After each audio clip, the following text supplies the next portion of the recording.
Kaixo, gu Elizondoko erizaintzako laguntzaile ikasleak gara. Zer dira gure ikasketak? Kaka garbitzea, oheak egitea, kaka badira.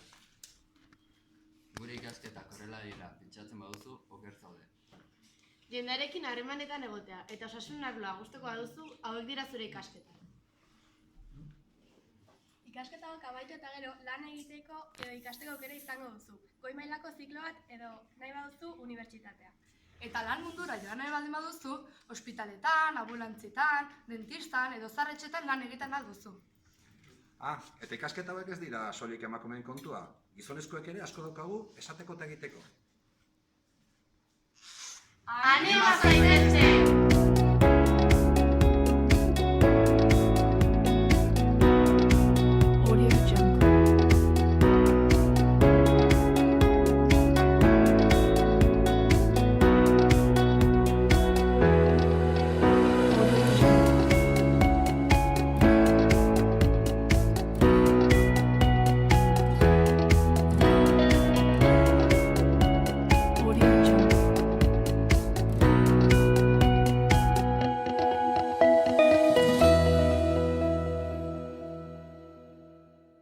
Audio Jungle.